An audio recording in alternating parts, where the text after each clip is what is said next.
சங்கீதம் 48வது அதிகாரம் 9வது வசனத்தை வாசிங்க. தேவனே, தேவனே, உமது ஆலயத்தின் நடுவிலே, உமது ஆலயத்தின் நடுவிலே உமது கிருபையை சிந்தித்துக் கொண்டிருக்கிறோம். உமது கிருபையை சிந்தித்துக் கொண்டிருக்கிறோம். என்னுடைய தியானத்தின் தலைப்பாக எதை சிந்திக்கிறாய்? What are you thinking? இந்த நாளிலே தேவ சமூகத்தில் வந்திருக்கிற தேவ பிள்ளை சிந்தனையில என்ன ஓடிக்கொண்டிருக்கிறது? கோராக் புத்திரர் சொல்றாங்க, நாங்க ஆண்டவருடைய கிருபையை சிந்திக்கிறோம். ஆண்டவர் எங்கள் மேல் காட்டின கிருபை, ஆண்டவர் எங்கள் மேல் காட்டின இரக்கம், ஆண்டவர் எங்களை நடத்தின விதம், ஆண்டவர் எங்களுக்கு கொடுத்த ஸ்தானம், இதையெல்லாம் நாங்க சர்ச்சில் வரும்போது, ஆலயத்தில் வரும்போது அதை தான் நாங்க சிந்திக்கிறோம்னு சொல்றாங்க.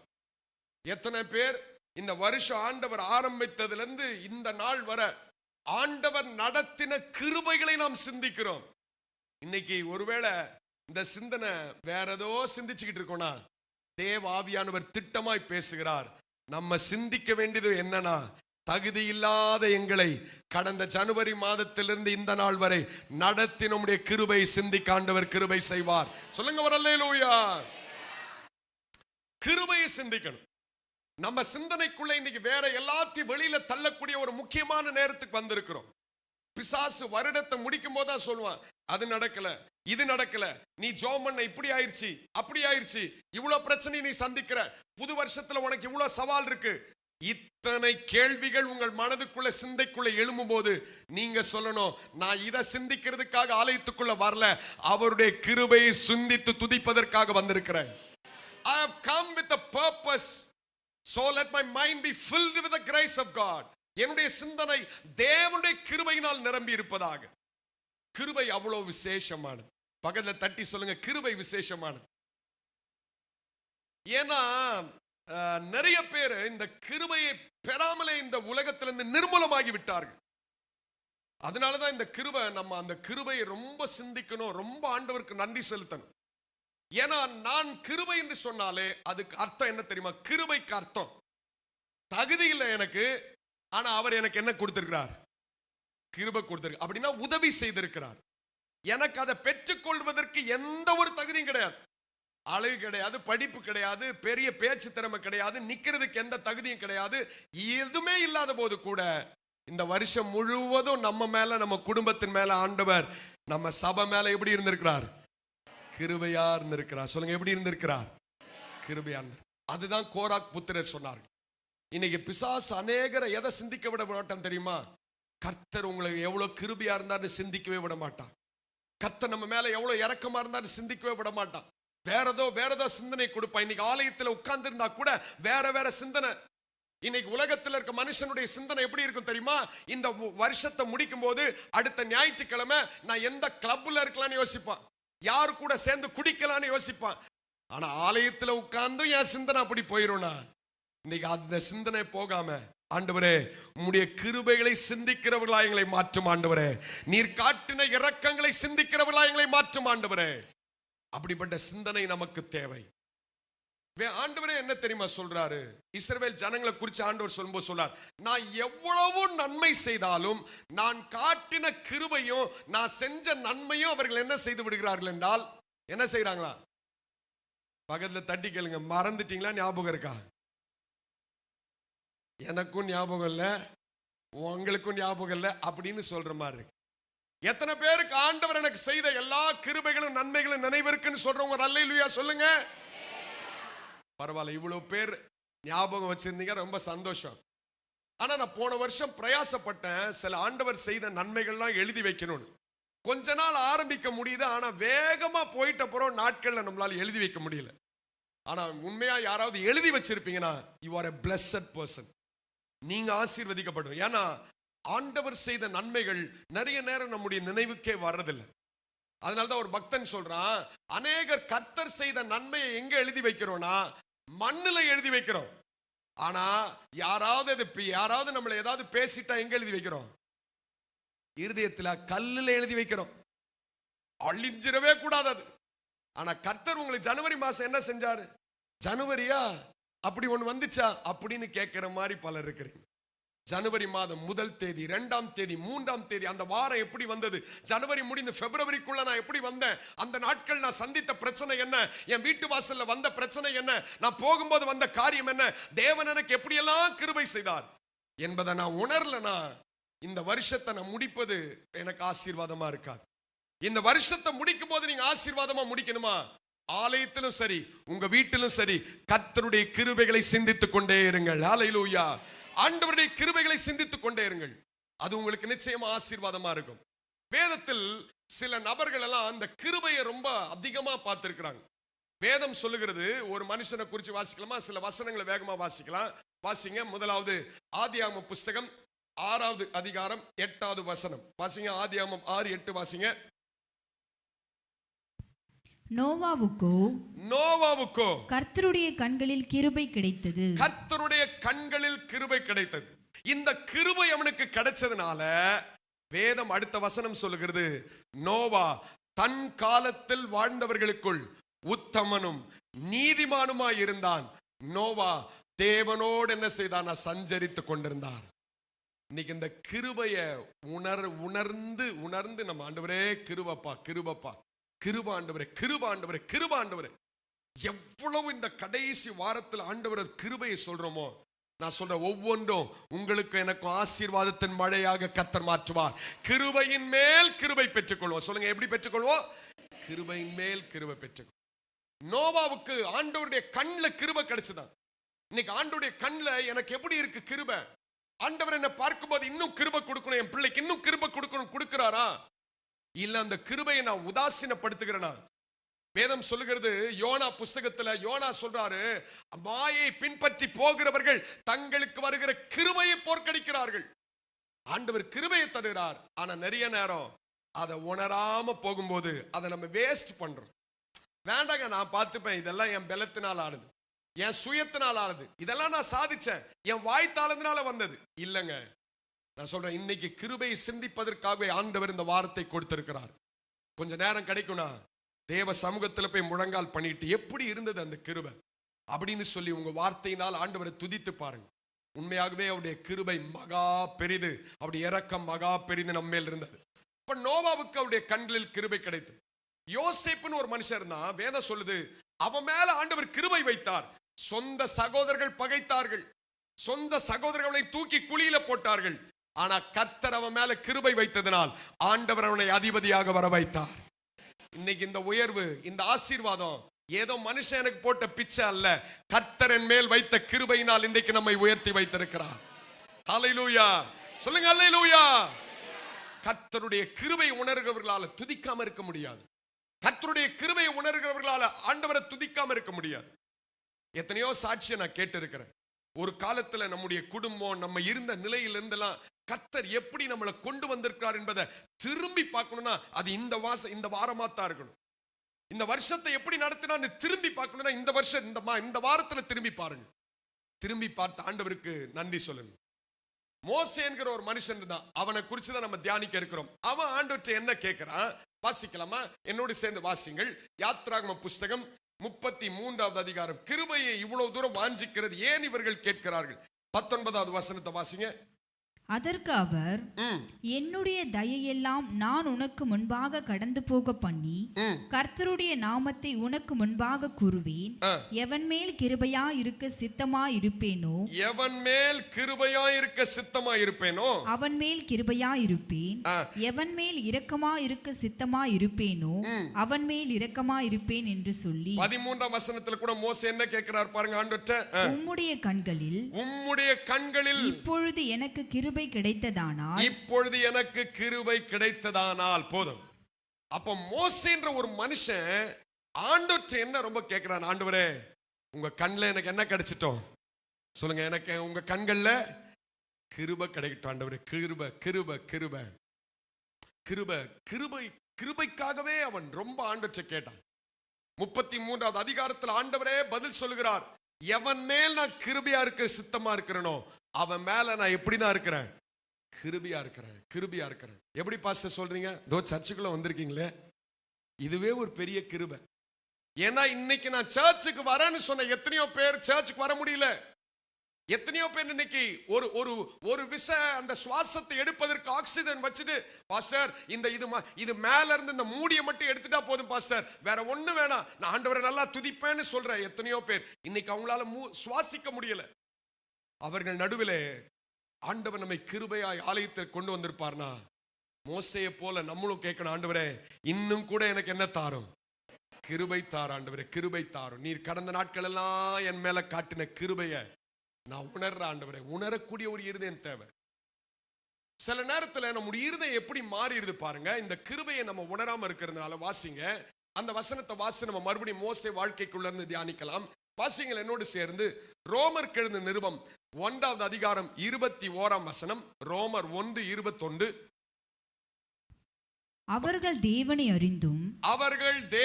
அறிந்தும் அவரை தேவனென்று மகிமைப்படுத்தாமலும் ஸ்தோத்தரியாமலும் இருந்து. ஸ்தோத்தரியாமல், அநேக ஸ்தோத்திரத்தினால் என்ன பெருகும்? கிருபை பெருகும். ஸ்தோத்தரியாமலும் இருந்து தங்கள் சிந்தனைகளினாலே வீணரானார்கள். உணர்வில்லாத அவர்களுடைய இருதயம் எப்படி மாறியது? இருள் அடைந்து விட்டது. அப்போ நான் 28ஆம் வசனம் வாசிங்க. ஆண்டவர் அங்கே பவுல் நல்ல விளக்க ஆவியானவர் மூலமா எழுதியிருக்கார். வாசிங்க. தேவனை அறியும் அறிவை பற்றி கொண்டிருக்க அவர்களுக்கு மனதில்லாதிருந்தபடியால், மனசில்லாததுனால தகாதவைகளை செய்யும்படி தேவன் அவர்களை கேடான சிந்தைக்கு ஒப்பு கொடுத்தார். எந்த மனுஷன் ஆண்டவருடைய கிருபை அவனால சிந்திக்க முடியலையோ, அவனுடைய சிந்தனை எப்படி போயிருச்சுன்னா வீணான சிந்தையா போயிருச்சான். கேடான சிந்தைக்கு ஆண்டவர் ஒப்பு கொடுத்துட்டாரா. இன்னைக்கு இந்த சத்தத்தை கேட்கிற தேவ பிள்ளையே, இந்த சிந்தனை வீணான காரியத்தை சிந்திக்குதா, இல்ல இன்னைக்கு ஆண்டவருடைய கிருபை அதிகமா சிந்திக்குதா? மோசே என்கிற ஒரு தேவ மனுஷன் 20 லட்சம் பேரை ஆண்டவர் அவனை வச்சு நடத்தி இருக்கிறார். அவன் ஆண்டவர்ட்ட என்ன பெரியாள் ஆக்குங்க, என் மனைவி பிள்ளைகள்லாம் நல்லா இருக்கணும், எனக்கு ஆஸ்தி அந்தஸ்து வேணும், இத கேட்கல. ஆண்டவர்ட்ட அவன் என்ன கேட்டானா, எனக்கு இன்னும் கூட என்ன தாங்க ஆண்டவரே? கிருபை தாங்க ஆண்டவரே. ஆனா எந்த மனுஷன் அந்த கிருபையை குறித்து வாஞ்சையே இல்லாம இருக்கிறானோ, அவனுடைய சிந்தனை கேடுக்குள்ள போயிருது, அவனுடைய சிந்தனை வீணா போயிருது. அதனால இந்த ஆலயத்தில் உட்கார்ந்து இருக்கிற தேவ பிள்ளையே, இந்த சத்தத்தை கேட்கிற தேவ பிள்ளையே, உன்னுடைய சிந்தனைக்குள்ள கிருபை என்பதுதான் இன்றைக்கு அதிகமா இருக்கணும். அந்த கிருபை என்ன இந்த சிந்தனைக்குள்ள இந்த வெளியில போயிரும்னா, இது இருளடைந்து போயிருங்க. இருதயம் எல்லாம் இந்த மிஷின் எல்லாமே இருளாயிடும். எந்த மனுஷன் கிருபையை உணரலையோ, அவன் இருதயம் எப்படி மாறிடுது? இருளா போயிருது. இருதயம் இருளடைந்தா என்ன? ஸ்தோத்திரம் பண்ணுங்க, என்ன ஸ்தோத்திரம் பண்ணி என்ன இருக்கு? கொஞ்சம் ஜெபம் பண்ணுங்க, என்ன ஜெபம் பண்ணி என்ன கிடைக்க போகுது? இதுதான் இருளான இருதயத்துக்கு அடையாளம். தேவ சமூகத்துல வந்தா கர்த்தரை துதிக்க முடியாது. ஏன் நான் துதிக்கல? அது எதுக்கு பாஸ்டர் துதிக்கணும்? அது கிருபைனா என்னன்னு எனக்கு புரியல பாஸ்டர், அதனால என்னால துதிக்க முடியல. இந்த சத்தத்தை கேட்கிற தேவ பிள்ளையே, நிற்பதும் நிர்மூலமாகாததும் தேவனுடைய கிருபை. அவருடைய இரக்கங்களுக்கு என்ன இல்லைனா முடிவே இல்லை. அவைகள் காலைதோறும் எனக்கு எப்படி இருக்குன்னா புதிதா இருக்கு. இன்னைக்கு அந்த கிருபை உணர்றோமா? வருஷத்தின் இறுதி பகுதியில பெரிய காரியத்தை எனக்கு சொன்னாரா இல்லையான்னு எனக்கு ஆண்டவர் எனக்கு தெரியல. ஆனா ஒரு காரியத்தை மட்டும் ஆண்டவர் திட்டமாய் சொன்னார். சிந்தனைக்குள்ள எல்லாரையும் கிருபை யோசிக்க சொல், கிருபையை திரும்பி பார்க்க சொல், கிருபை யோசிக்க சொல். இந்த வேத வசனத்தை வச்சு ஜெபம் பண்ணிட்டு இருக்கும்போது சரியா ஒரு தொலைபேசி அழைப்பு வந்து, ஆனா அப்படி ஒரு சகோதரி கால் பண்ணுவாங்க, நான் எதிர்பார்க்கல. அவங்க கால் பண்ணி அவங்க சொன்னது அதுதான். அவங்களுக்கு ஒரு பெரிய தேவை இருந்தது, ஆண்டவர்ட்ட ஜெபம் பண்ணாங்க, அந்த தேவை ஆண்டவர் சந்திச்சார். ஆனா அவங்க சொல்லிட்டு அவங்க சொன்னாங்க, பாஸ்டர் நான் என் சிந்தனை பக்கம், என் சிந்தனைய தேவை பக்கம் நான் விடல. பெரிய தேவைதான், எப்படி நடக்க போதுன்னு எனக்கு தெரியல. ஆனா என் சிந்தனையை நான் தேவை பக்கம் விடல. அந்த சிந்தனையை ஆண்டவர்ட்ட சொன்னேன், ஆண்டவரே நீங்க அதை பாத்துங்கப்பான்னு சொல்லிட்டு அந்த சிந்தனை, அந்த தேவையை குறிச்சே விட்டுட்டேன். ஆண்டவர் ஆச்சரியமா இந்த காரியத்தை செய்தார்னு சொன்னாங்க. இன்னைக்கு இதை நீங்க செய்து பாருங்க. எந்த மனுஷன் தன்னுடைய பிரச்சனையை குறித்து சிந்திச்சுக்கிட்டு தீர்வு கிடையாது. இன்னைக்கு நிறைய பேர் உட்கார்ந்து யோசிக்கிட்டே இருக்கிறாங்க, என்ன செய்யலாம், நாளைக்கு என்ன செய்யலாம், திங்கட்கிழமை என்ன செய்யலாம், இதை இப்படி பண்ணி பார்க்கலாமா, அப்படி பண்ணி பார்க்கலாமா. எப்படி பண்ணாலும் காரியம் நடக்காது. நீங்கள் கிருபையை சிந்திப்பீர்கள் என்றால் கர்த்தர் உங்களுக்கு உண்டானவைகளை செய்து முடிக்க உண்மை உள்ளவராக இருக்கிறார். ஆண்டவர் செய்வார். சொல்லுங்க, யார் செய்வார்? ஆண்டவர் செய்வார். தகப்பன் செய்வார், நிச்சயமா செய்வார். வருஷத்தை முடிக்கிறதுக்கு முன்னாடி செய்வார். ஆனா இன்னைக்கு கிருபையை சிந்திப்பதற்கு நேரம் எடுங்க. தேவ சமூகத்துல முழங்கால் போட்டு கிருபையை சிந்திங்க. ஒருவேளை கிருபை இல்லை என்றால் இன்னைக்கு நிற்பது ஜீவனோடு நம்ம இருந்திருக்க முடியாது. அத்தனை பிரச்சனைகள் வந்து மோசேயுடைய வாழ்க்கையில் அந்த கிருபை எங்கெல்லாம் வெளிப்பட்டதுன்னு நான் ஒரு சில இடத்துல காண்பிக்கிறேன். காண்பித்து நாம் ஜெபித்து முடிக்கலாம். முதலாவது மோசேயுடைய வாழ்க்கையில் அந்த கிருபை எங்க வெளிப்படுது பாருங்க. வாசிங்க என்னோடு சேர்ந்து யாத்ராகமம் 2வது அதிகாரம் 1ஆம் வசனம் 2ஆம் வசனத்தை வாசிங்க. யாத்ராகமம் 2வது அதிகாரம் 1-2 வாசிங்க. லேவியின் குடும்பத்தாரில் ஒருவன் லேவியின் குமாரத்திகளில் ஒருத்தியை விவாகம் பண்ணினான். அந்த ஸ்திரீ கர்ப்பவதியாகி ஒரு ஆண் பிள்ளையை பெற்று அது அழகுள்ளது என்று கண்டு அதை 3 மாதம் ஒளித்து வைத்தாள். அவள் அதை அப்புறம் ஒளித்து வைக்க கூடாமல் ஒரு நாணற் பெட்டியை எடுத்து அதற்கு பிசினும் கீழும் பூசி அதிலே பிள்ளையை வளர்த்தி நதியோரமாய் நாணலுக்குள்ளே வைத்தாள். நல்ல கவனிங்க. மோசேயுடைய வாழ்க்கையில் அவன் பிறக்கும் போது ஒரு கட்டளை, ஒரு சட்டம் வருது. எப்பெல்லாம் நான் எதை நம்புவேன் அப்படின்னா, யார் மேலெல்லாம் ஆண்டவருடைய திட்டம் ரொம்ப பெருசா இருக்கோ அவங்களுக்கெல்லாம் அந்த பிசாசு கடுமையா போராடுவான். அவங்களை வீழ்த்துறதுக்குன்னு பல வழியில அவன் போராட விட மாட்டான். இப்போ போராடிட்டே இருப்பான், விடமாட்டான். போராடுறது விடவே மாட்டான். இப்படி ட்ரை பண்ணுவான், அப்படி ட்ரை பண்ணுவான், வேற வழியில ட்ரை பண்ணுவான், வேற யாரையா கொண்டு வருவான், வேற ஆயுதத்தை போடுவான். பாருங்க, மோசேயுடைய அண்ணன் பிறக்கும் போது அந்த சட்டம் இல்ல. மோசேக்கு ஒரு அக்கா இருக்கிறாங்க, அவங்க பிறக்கும் போது சட்டம் இல்ல. மோசே அவங்க அம்மா வயிற்றுல இருந்து பிறக்கும் போது ராஜா ஒரு சட்டம் போடுறான், இனி இஸ்ரவேல் தேசத்துல பிறக்கிற ஒரு ஆண் பிள்ளை கூட இருக்க கூடாதுன்னு சொல்லி சட்டம். 3 மாசம் அந்த அம்மா வீட்டுல வச்சு அதை அழாம வாயை பொத்தி மோசே பாருங்க, வாய் அழுதா அந்த அம்மா ஓடி போய் வாயை பிடிச்சிருவாங்க. அழுதுறாத, உன்னையும் கொண்டுருவானுங்க, என்ன செஞ்சிருவானுங்க. எவ்வளவு கஷ்டம். சின்ன பிள்ளைங்க வச்சிருக்கிற வீட்டுல தெரியும் நினைக்கிறேன். அன்னைக்கு கேரளுக்கு போகும்போது அப்படிதான் ஒரு பிள்ளை பாவம் ரொம்ப அழுதுட்டு இருந்தது, ரொம்ப கஷ்டம். அது கஷ்டப்படுறத பார்த்தா நமக்கே கஷ்டமா இருக்கு, அவ்வளோ சத்தம். நான் நினைக்கிறேன் மோசே எப்படி அழாம இருந்தா இந்த அம்மா எப்படி அதை காப்பாச்சுன்னு தெரியல. 3 மாசம் ட்ரை பண்ணாலும் அழாம இருக்குது. 4வது மாசம் முடிவு பண்ணிட்டா, என்னால இதுக்கு மேல முடியாது. மோசேவை ஒரு நாணற் பெட்டியை செய்து நமக்கு எல்லாருக்கும் தெரிந்தபடி அந்த பெட்டிக்குள்ள வச்சு அது அப்படியே நதி ஓரமாய் விட்டாள். இப்ப சொல்லணும், நம்ம அறிந்து கொள்ளலாம், இந்த நதி ஓரமா போகும்போது அந்த அம்மா கூட போல, ஒருவேளை சகோதரி கூட தூரமா வரா, இங்கே வந்ததுதான் தேவனுடைய கிருபை மோசேயின் மேல் விசேஷமா இருந்தது. கர்த்தர் அவனை அந்த அரண்மனைக்குள்ள போக கிருபை செய்தார். இன்னைக்கு இந்த உலகம் நம்மளெல்லாம் வேண்டான்னு சொல்லிச்சு, ஆனா ஆண்டவர் வைத்த கிருபையினால பேர் சொல்லி அழைத்து கர்த்தர் நம்மை உயர்த்தி வைத்திருக்கிறார். இன்னைக்கு இது என்னால உண்டானதல்ல, அவர் அழைத்த அழைப்பினால் உண்டான ஆசீர்வாதம். மோசே கேட்டு சொல்லலாம், எனக்கு என்ன ஆட்டுக்கு பின்னாடி தான் போ தெரியும். ஆனா அவன் ஏகப்பட்ட காரணம் சொன்னான். மோசே ஆண்டவர் சொல்றான் நீ தான் போகணும்னு சொன்ன, அவன் சொல்றான் எனக்கு வாய் பேசவே என்ன செய்யாது, வராது, நான் திக்குவாயின். ஆண்டவர் சொன்னார், எப்பா வாயை நான் தான்ப்பா உண்டு பண்ணினேன், நீ தான்ப்பா எனக்கு வேணும்னா. இல்ல எங்க அண்ணனை அனுப்புங்க. கடைசியில ஒரு நாள் அறிந்து கொண்டான், அவருடைய அழைப்பு விசேஷமானதுன்னு அறிந்து கொண்ட பின்பு வேதம் சொல்லுகிறது, எகிப்தின் எல்லாவற்றையும் வெறுத்து கர்த்தருடைய ஜனங்களோடு துன்பத்தை அவன் தெரிந்து கொண்டான். இன்னைக்கு ஒரு மனுஷன் கர்த்தருடைய அழைப்புடைய அந்த கிருபையை உணர்வானா, அவன் அதை தான் மேன்மைப்படுத்துவான். என் ஆண்டவர் என்ன அழைச்சிட்டார், எங்க ஆண்டவர் எங்க குடும்பத்தை தெரிஞ்சுக்கிட்டார், இந்த உலகத்தில் உள்ள ஆஸ்தி அந்தஸ்து சொத்து இதெல்லாம் எனக்கு இல்லைனா கூட அவருடைய அழைத்த அழைப்பு இருக்கிறபடியினால் நிச்சயமா எங்களை கர்த்தர் ஆசீர்வாதமா வைப்பார். அந்த அழைப்புக்காக இன்னைக்கு திரும்பி பார்த்து நன்றி சொல்ற ஒரு நேரத்துக்கு வந்திருக்கிறோம். கிருபையை திரும்பி பார்த்து நன்றி சொல்ல நேரத்துக்கு வந்திருக்கிறோம். எத்தனையோ பேர் வீட்டுக்குள்ள அந்த நாட்கள்ல கொஞ்சம் யோசிக்கும் போது, உள்ள போகும்போது உட்கார வைக்க கூட சேர் இல்லாத எத்தனையோ குடும்பம் இருந்திருக்கிறாங்க. ஆனா இன்றைக்கு ஆண்டவர் அதுல சொந்த வீடையே கொடுத்து அழகு பார்த்தவர்கள்லாம் இருக்கிறார்கள். இந்த மாதிரி எத்தனை சாட்சி சொல்ல முடியுங்க. மோசேயுடைய வாழ்க்கையில் அழைப்பின் கிருபை இருந்தது. முதலாவது அவனை ஆபத்திலிருந்து அழிவிலிருந்து காப்பாற்றுகிற கிருபை. 2வது அவனுடைய வாழ்க்கையில இருந்த கிருபை, அழைப்பின் கிருபை அவனுடைய வாழ்க்கையில வைத்தார். அதனால்தான் இந்த வசனத்தை வாசி அடுத்த குறிப்புக்கு போலாம். வாசிங்க ரோமர் 11வது அதிகாரம் 29வது வசனம். ரோமர் 11வது அதிகாரம் 29வது வசனம் வாசிங்கள். தேவனுடைய கிருபை வரங்களும் அவர்களை அழைத்த அழைப்பும் மாறாதவைகளே. ஒரு நாள் எங்க மேல வைத்த கிருபை வரங்களும் அவர் அழைத்த அழைப்பு என்ன செய்யாது, மாறவே மாறாது. உலகமே மாறி போனாலும் அவர் அழைத்த அழைப்பு உண்மை உள்ளதா இருக்க ஆண்டவர் கிருபை செய்வார். எவ்வளவு விசேஷமானது பாருங்க. இன்னைக்கு இதை உணர்றதா, இந்த இருதயம் உணர்றதா, இந்த வருஷ இறுதி பகுதியில வந்து என் இருதயத்துக்குள்ள ஆண்டவரே இந்த வருஷம் முழுதும் உங்க கிருபை எவ்வளோ பெருசுப்பா, என்னை அழிவிலிருந்து காப்பாற்றின கிருபை ஆண்டவரே, என்னை அழைத்த கிருபை ஆண்டவரே. எல்லாரும் ஒதுக்குனாங்க, நீங்க என்ன அழைச்சிங்க ஆண்டவரே. வேதாகம கல்லூரியில படிக்கும்போது எனக்கு நல்ல நினைவு இருக்கு.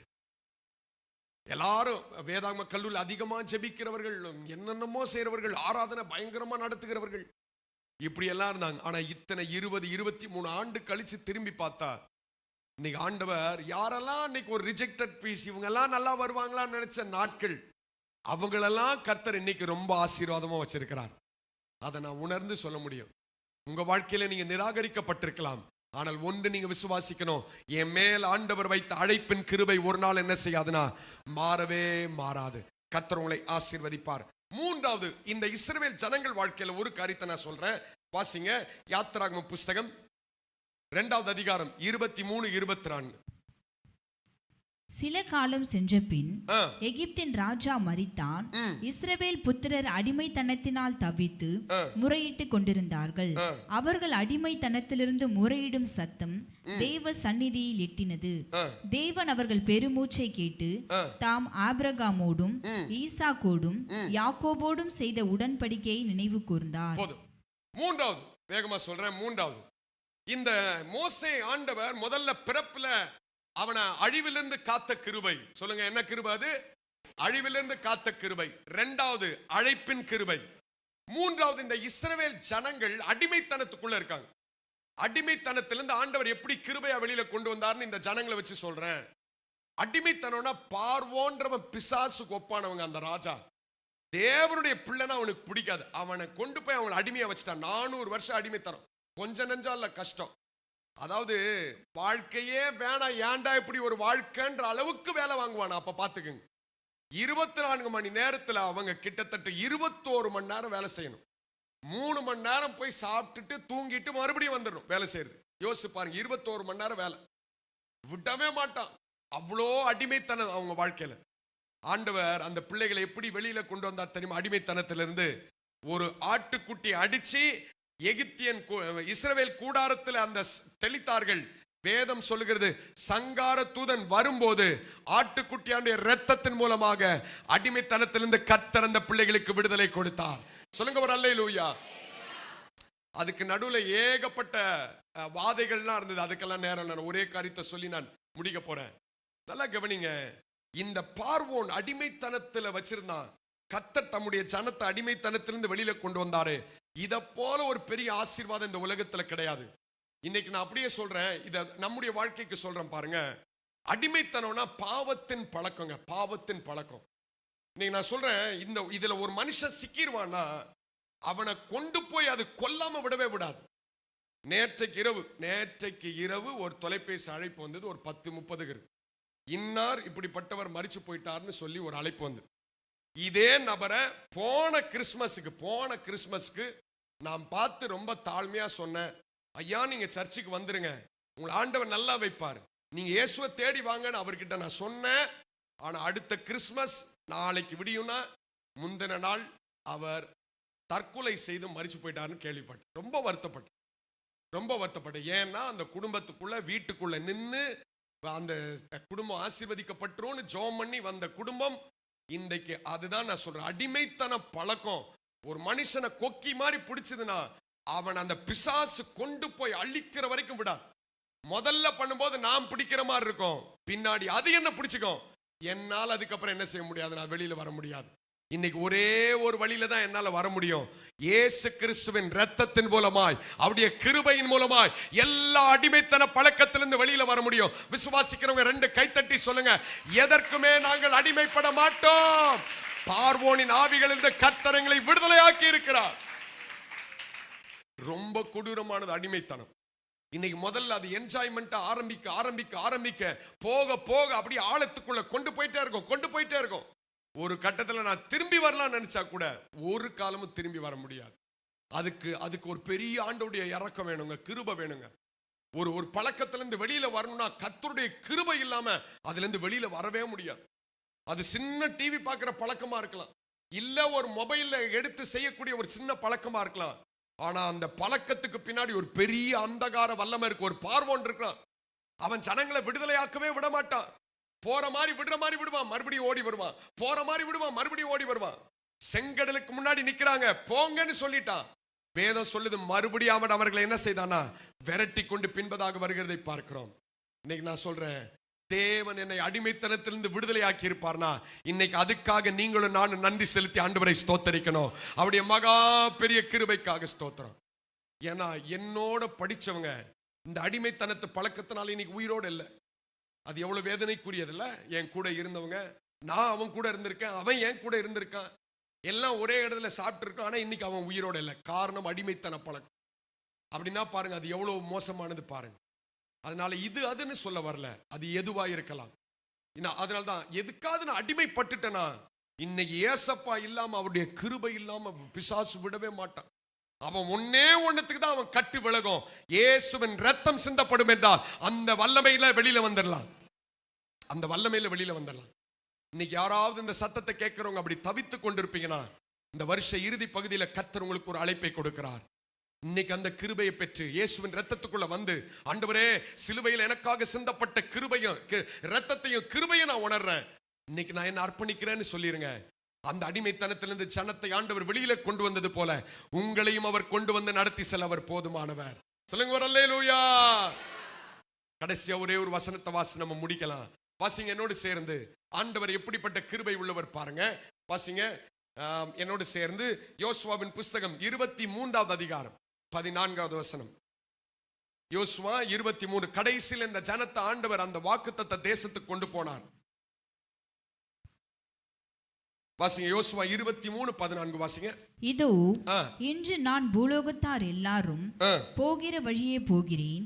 உங்கள் தேவனாகிய கர்த்தர் உங்களுக்காக சொன்ன நல் வார்த்தைகளில் எல்லாம், உங்களுக்காக அவர் சொன்ன நல் வார்த்தைகளில் எல்லாம் ஒரு வார்த்தையும் தவறி போகவில்லை என்பதை, ஒரு வார்த்தையும் என்ன செய்யலனா இதுவரைக்கும் தவறி. பக்கத்துல தட்டி சொல்லுங்க, ஆண்டவர் சொன்ன வார்த்தை ஒண்ணு கூட தவறி போல. நான் தவறி போயிருக்கலாம், நான் பல நேரத்தில் உண்மையற்றவனா போயிருக்கலாம், ஆனா எங்க ஆண்டவர் சொன்ன ஒரு வார்த்தை கூட ஒரு முறை கூட என்ன செய்யலனா தவறி போகவே இல்லைங்க. எவ்வளவு நல்ல ஆண்டவர் பாருங்க. மோசே மேல வைத்த அந்த அழிவிலிருந்து காத்த கிருபை, இரண்டாவது அவன அழைப்பின் கிருபை, மூன்றாவது இஸ்ரவேல் ஜனங்கள் அடிமைத்தனத்திலிருந்து வெளியில கொண்டு வந்த கிருபை, நான்காவது ஆண்டவர் அந்த ஜனத்துக்கு கொடுப்பேன்னு சொன்ன வாக்குத்தத்த தேசத்தை நிறைவேற்றி அந்த ஜனத்தை கிருபையாக உள்ளே கொண்டு போனார். எவ்வளவு முறுமுறுத்தாங்க தெரியுமா? எவ்வளவு ஆண்டவருக்கு விரோதமா பேசினாங்க தெரியுமா? ஆண்டவரே சொல்றார் பாருங்க, அந்த வசனத்தை வாசிங்க. சங்கீதம் 106:43 வசனம். இந்த ஜனத்து மேல கிருபை வச்சேன், ஆனா அநேகர் என்ன மறந்துட்டாங்க ஆண்டவர் சொல்றார் பாருங்க. வாசிங்க சங்கீதம் 106:43 வாசிங்க. அநேக தரம் அவர்களை விடுவித்தார், அநேக தரம் அவர்களை விடுவித்தார். அவர்களோ தங்கள் யோசனையினால் அவருக்கு விரோதமாய் கலகம் பண்ணி தங்களுடைய அக்கிரமத்தினால் சிறுமைப்படுத்தப்பட்டார்கள். 45 வசனம். அவர்களுக்காக தமது உடன்படிக்கையை நினைத்து தமது மிகுந்த கிருபையின்படி அவங்க மேல மனஸ்தாபப்பட்டு அவங்களை ஆண்டவர் விடுதலை ஆக்கினார் என்று வேதம் சொல்லுகிறது. நான்காவது சொல்கிறேன், அவர் வார்த்தையை நிறைவேற்றி அவங்க மேல கிருபையா இருந்தாருங்க. வார்த்தையை நிறைவேற்றினார். Not even a single word. இன்னைக்கு நம்ம இந்த வருஷத்துல எத்தனை பேருக்கு இதை செஞ்சிடறோம்னு சொன்னோம்? எத்தனை பேர் உங்களுக்கு இதை செஞ்சிடறேன்னு சொன்னாங்க? அவங்க எல்லாம் நிறைவேற்றிட்டாங்களா? நாசில சுவாசம் உள்ள எந்த மனுஷனும் கொடுத்த வார்த்தையை சரியா நிறைவேற்றுவது ரொம்ப ரொம்ப கடினம். ஆனா ஒரே ஒருவரால நிறைவேற்ற முடியும், அவர்தான் என் ஆண்டவர் ஆகிய இயேசு கிறிஸ்து. ஹல்லேலூயா. வார்த்தையை நிறைவேற்றுவார், கிருபையினால் வார்த்தையை நிறைவேற்றுகிறார். கானான் தேசத்துக்கு கொண்டு போவேன்னு சொன்னாருங்க. ஒரு மோசையை பிடிச்சி அவன் அழிவுக்கு தப்புவிச்சு அவன் அழைப்பின் கிருபை கொடுத்து அடிமைத்தனத்திலிருந்து ஜனத்தை வெளியில கொண்டு போய் சேர்ப்பேன்ற தேசத்தை கர்த்தர் சொன்னபடியே அவர்களுக்கு கொடுத்தார். கிருபையாக அந்த தேசத்துக்குள் அவர்கள் பிரவேசித்தார்கள். அந்த தேசத்துக்கு இவர்கள் தகுதியானவர்கள் அல்ல, ஆனா ஆண்டவர் ஆபிரகாமோடு ஈசாக்கோடு செய்த உடன்படிக்கை நினைவு கூர்ந்து இவர்களுக்கு அந்த வார்த்தையை நிறைவேற்றி கொடுத்தார். இன்னைக்கு நீங்க ஆண்டவருடைய கிருபையை நினைச்சு ஆண்டவரை துதிப்பீங்கன்னா உங்க சந்ததி ஆண்டவர் நினைத்து ஆசீர்வதிக்க அவர் உண்மை உள்ளவராயிருக்கிறார். இன்னைக்கு ஆண்டவருடைய கிருபையை நினைப்பதற்கு இன்னைக்கு ஆள் இல்லைங்க. இந்த வருஷம் ஆண்டவர் எப்படி நடத்தினார்னு நினைப்பதற்கு ஆள் இல்லை. எப்படி எல்லா பிரச்சனையிலும் என்னை காப்பாற்றினார்னு நினைப்பதற்கு ஆள் இல்லை. இன்னைக்கு எல்லாரும் கொண்டாட்டத்துக்கு ஆயத்தமாயிட்டாங்க. நிறைய பேர் இன்னைக்கு கொண்டாட்டத்துக்கு ஆயத்தமாயிட்டாங்க. யாரும் கிருபையை திரும்பி பார்க்கிறதுக்கு ஆயத்தமா இல்ல. ஆனா இந்த சத்தத்தை கேட்கிற தேவ பிள்ளைகள் எத்தனை பேர் உண்மையா உணர்ந்தீங்கன்னா கொஞ்சம் நேரம் எடுப்பேன், தேவ சமூகத்துல போவேன், வேதத்தை திறப்பேன், எனக்கு சொன்ன வார்த்தையெல்லாம் நான் மறுபடியும் வாசித்து இதெல்லாம் எனக்கு சொன்ன வார்த்தை, கர்த்தர் இப்படியெல்லாம் என்ன நிறைவேற்றினார்னு சொல்லி வாசித்து ஆண்டுடைய கிருபையை நீங்க உணர்வீங்கன்னா நான் சொல்றேன், இந்த இருதயம் வெளிச்சமும் சந்தோஷமும் நிரம்பி இருக்கும். சிந்தனையெல்லாம் ஆண்டவர் பக்கமாய் திரும்பிடும். ஹல்லேலூயா. இதை செய்யலனா இந்த சிந்தனையும் இருதயம் இருள் அடைஞ்சிருக்கும். வேற யாராவது என்னை கொண்டு போயிடுவாங்க. அதனால நான் என் வார்த்தையை நிறைவு செய்யறேன். ஒன்றே ஒன்று சொல்ல முடியும், இந்த நாளிலே இந்த வேளையிலே நம்ம இருப்பது எல்லாமே ஆண்டுடைய கிருபை. அதனால்தான் மோசே ரொம்ப அழகா ஒரு வசனத்தை சொல்வார், சங்கீதம் 90 காலையிலே உமது கிருபையினால் என்ன செய்யணும், என்னை திருப்தி ஆக்குங்க ஆண்டவரே, எனக்கு வேற எதுவுமே வேணாம் ஆண்டவரே, உங்க கிருபையினால் என்ன செஞ்சிருங்க, திருப்தி ஆக்கு. கர்த்தர் நம்மை ஆசீர்வதிப்பார்.